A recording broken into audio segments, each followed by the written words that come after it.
Welcome to On This Day in Grateful Dead History. We're doing a quick deep dive today into May 12th, 1991, Shoreline Amphitheater. Right, and we're looking at a review from GratefulDeadBook.com, which gives a pretty good feel for the show. Yeah, and one thing that jumps out right away is Bruce Hornsby sitting in.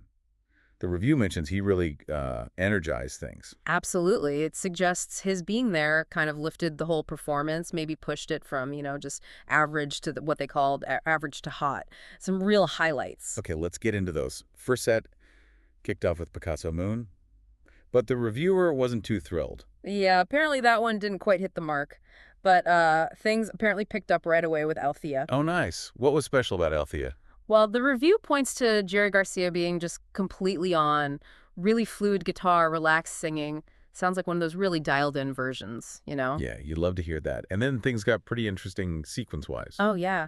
This is cool. They roll out CC Rider, which hadn't been played since late '89, so a bit of a gap there. Okay. And then, bam, right into Bob Dylan's It Takes a Lot to Laugh, It Takes a Train to Cry. Whoa, really? That's a deep cut for them, isn't it? Huge. Yeah. Like a massive breakout.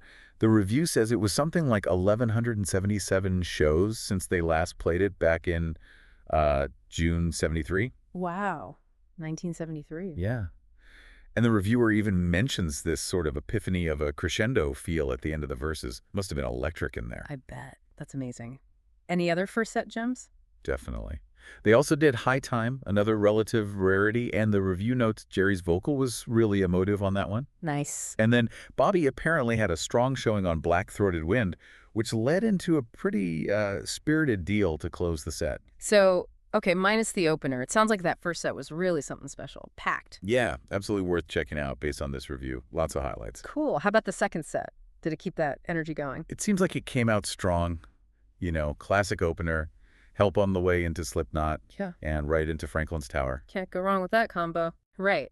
And the review specifically mentions an exploratory middle jam during that sequence, highlighting Hornsby's playing in there. Kind of shows how he was weaving in. Yeah, interesting to see how that interaction plays out, what came after that big opener. They took a breath with Looks Like Rain, a more introspective moment. Right. Then into a really expansive Terrapin station. Sounds like a big version, with a nice outro jam leading into drums and space. The journey part, standard Dead structure there. Exactly. And coming out of space, it was pretty high energy, going down the road, feeling bad, then throwing stones, followed by a vibrant turn on your love light. Solid run. Yeah, the review suggests the rest of the set was, good versions of the usual stuff. Nothing flagged as particularly weak. Gotcha. And how did they wrap it all up, the encore? Encore was The Wait. The review calls it tasty, points out the heartfelt vocals. Oh, nice closer. Yeah, and mentions that they tended to play that one a bit more when Hornsby was around, so it felt like a fitting, satisfying end to an energized night. So overall, May 12th, '91 at Shoreline. Sounds like a really memorable show.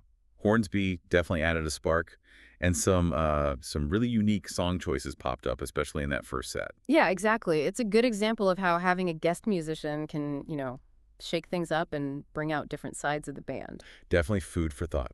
And for anyone listening who wants to explore more shows from this specific week in Dead history, remember to check the bio. We've got a link there to This Week in Grateful Dead History, which includes listening guides. Good stuff. Always fascinating to zoom in on these specific nights.